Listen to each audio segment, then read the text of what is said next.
2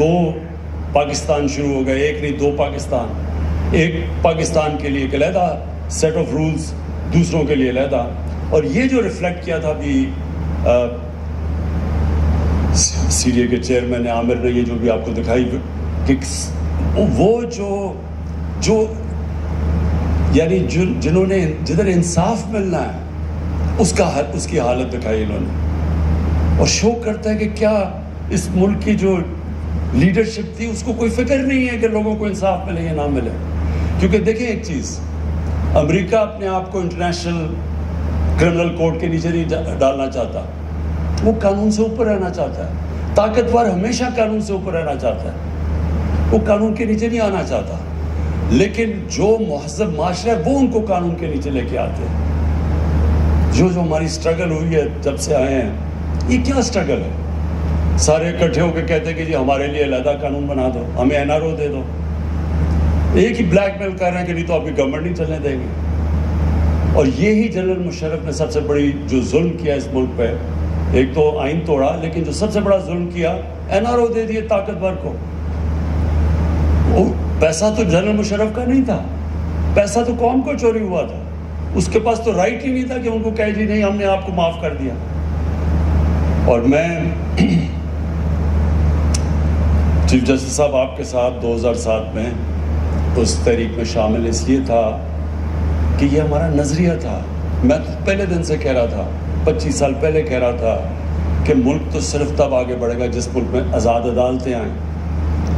اور جب اتنی وہ سٹرگل تھی, اور وہ ایپک سٹرگل تھی, کیونکہ مجھے بڑا فخر ہے کہ ہم اس سٹرگل میں ہم نے شرکت کی, اور جو وکلا نے قربانیاں دی اور جس طرح وہ سامنے آئے, وہ بڑی زبردست سٹرگل تھی. وہ ایک ڈیموکریٹک سٹرگل تھی, وہ in fact struggle rule of law کی تھی. کہ ایک ملٹری ڈکٹیٹر کو کہہ رہے تھے کہ آپ یہ نہیں کر سکتے کہ جب جج کو, چیف جسٹس کو اس طرح آپ اس کو ہٹا نہیں سکتے. لیکن مجھے بڑے افسوس سے کہنا پڑتا ہے کہ جو اس سٹرگل کی نتیجے میں جو رزلٹس آنے چاہیے تھے, وہ مجھے افسوس سے کہنا پڑتا ہے وہ نہیں آئے. اور وہ ایک اور کہانی ہے کہ وہ جدھر وہ اس نے جانا چاہیے تھا وہ نہیں گئی. لیکن جو رول آف لا, جو قانون کی, جو انصاف کی سٹرگل ہے, وہ ایک آن گوئنگ سٹرگل ہے. وہ مسلسل ایک معاشرہ اس کی سٹرگل کرتا ہے. اور یہی جو معاشرہ یہ اسٹیبلش کر لیتا ہے قانون کی بالادستی, وہی معاشرہ خوشحال ہوتا ہے. جب ریاست مدینہ اور ہم نے فیصلہ کیا کہ ہمارے بچے 8, 9 اور 10 کلاسز کے اندر پوری سیرت نبی پڑھیں گے. ہم ان کو اس لیے پڑھانا چاہتے ہیں کہ یہ تاریخ میں یہ جو فنومنا تھا اس کو اسٹڈی کیا جائے, بچوں کو بھی پتہ ہو, تاریخ کا پتہ ہو کہ یہ کوئی گریک میتھولوجی نہیں ہے, یہ تاریخ کا حصہ ہے کہ کیسے ایک قوم ٹرانسفارم ہوتی ہے. وہ کیا کیریکٹر تھا جو انسانوں کے کیریکٹر بدل دیا انہوں نے, اور پھر وہ کیا پرنسپلز کے اوپر وہ قوم کھڑی ہوئی تھی. اور اگر آپ وہ پرنسپل اسٹڈی کر لیں, جو بھی آج دنیا میں خوشحال معاشرہ ہے وہ ان پرنسپلز پہ کھڑا ہے. خوشحالی آ ہی نہیں سکتی جب تک آپ میں رول آف لا نہ ہو. پاکستان کا سب سے بڑا اثاثہ آج اوورسیز پاکستانی, ہم ریئلائز نہیں کرتے. میں یہ بھی 25 سال سے کہہ رہا ہوں کہ یہ سب سے بڑے ایسٹ 90 لاکھ پاکستانی جو باہر بیٹھے ہوئے ہیں, ان کی جو جی ڈی پی ہے وہ تقریباً ہمارے 22 کروڑ پاکستانیوں کے تقریباً اتنی ہیں. ان کے جو ڈالرز ہیں ان کو پاکستان کی ضرورت ہے. یہ پوچھے وہ کیوں نہیں آتے پاکستان میں ڈالرز؟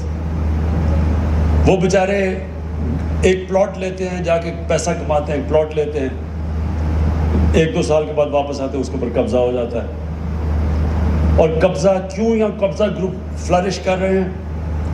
قبضہ گروپ اس لیے فلرش کرتے ہیں کہ آپ کی زمین پہ قبضہ کر لیں, آپ لیگل ریکورس لیں, اس سالوں بلکہ کیس ہی ناممکن ہے اس کو رزلٹ ملنا. تو جب آپ کو انصاف نہیں ملتا تب پھر طاقتور یہ جو قبضہ گروپ ہیں یہ پھر پریویل کرتے ہیں اس سوسائٹی میں.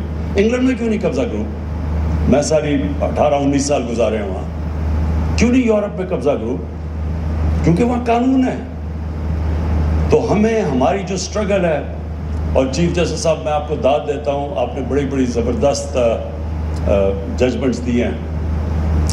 جو کہ ہمارے معاشرے کے لیے امپورٹنٹ ہے، اور انوائرمنٹ کے لیے خاص طور پہ، کیونکہ ہم نے بڑی تباہی کی اپنے ملک کی، ماحولیات کی. جس طرح ہم نے یہ اسلام آباد، آپ کو حیرت ہوگی کہ 1960 سے 2010 تک جتنی اسلام آباد میں ڈیولپمنٹ ہوئی تھی 10 سے لے کے 20 تک 10 سالوں میں اتنی اور ہو گئی ہے. تو گرین ایریاز جا رہے ہیں، اور یہ ہماری گورنمنٹ پوری کوشش کر رہی ہے، اور اس میں آپ کی بڑی ہمیں ہیلپ کی ضرورت ہوتی ہے، اور آپ ہیلپ کرتے ہیں بچانے کے لیے اس ملک کا. یہ جو ایک ماڈل سٹی بنی تھی جس میں گرین ایریاز رکھے گئے تھے، اور اب تو ملک کی ہماری آنے والی جنریشنز کی ضرورت ہے کہ ہم ان کو پولوشن سے بچائیں، اور یہ جو کلائمیٹ چینج کے افیکٹس ہیں ان سے بچائیں.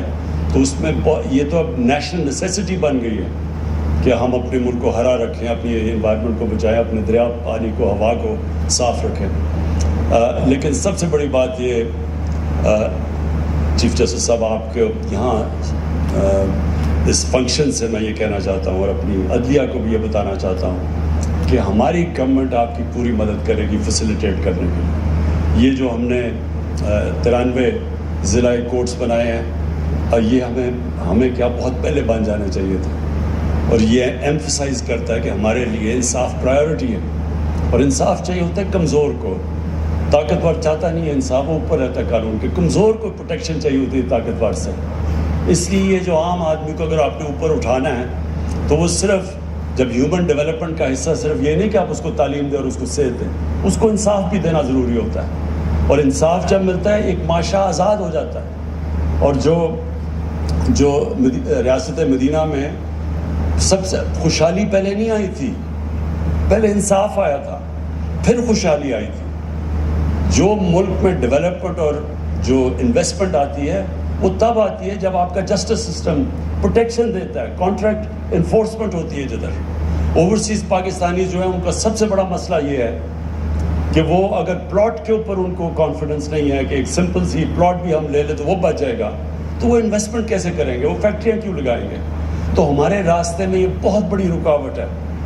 اور اس لیے آپ ہمارے سے پاکستان کی عدلیہ کو میں نے کہنا چاہتا ہوں کہ ہم انشاءاللہ پوری طرح آپ کے لیے ہر قسم کی فیسیلیٹیشن کریں گے. یہ ایک اسلام آباد میں بھی پہلا سٹیپ ہے، لیکن اور بھی جب بھی آپ کو گورنمنٹ کی ضرورت پڑے، ہم اس کو یہ نہیں سمجھتے کہ یہ کوئی ہمارا پہلے باقی پیسہ خرچ کریں اور پھر اینڈ میں جو پیسہ بچے وہ جسٹس سسٹم کو دیں. ہم سمجھتے ہیں یہ پرائیورٹی ہے، اس کی وجہ سے پیسہ آتا ہے. جب آپ کے ملک میں انصاف ہوتا ہے تو انویسٹمنٹ اور خوشحالی آتی ہے. تو اس لیے مجھے آج بڑی خوشی ہے. یہ میں CDA چیئرمین کو، آپ کو اور FWO کو خاص طور پہ میں اس لیے اپریشیٹ کرنا چاہتا ہوں کہ پہلے تو 6.5 ارب سے آپ نے اس کو نیچے لے آئے ہیں تقریباً 1.5 ارب پہ. یہ بہت بڑی اچیومنٹ ہے. نارملی تو 1 ارب سے شروع ہوتا ہے تو 6 ارب تک پہنچتا ہے. یہ ایک تو اس کے لیے آپ دونوں کو کہنا چاہتا ہوں.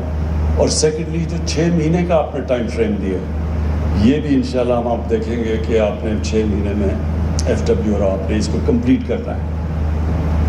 بہت بہت شکریہ.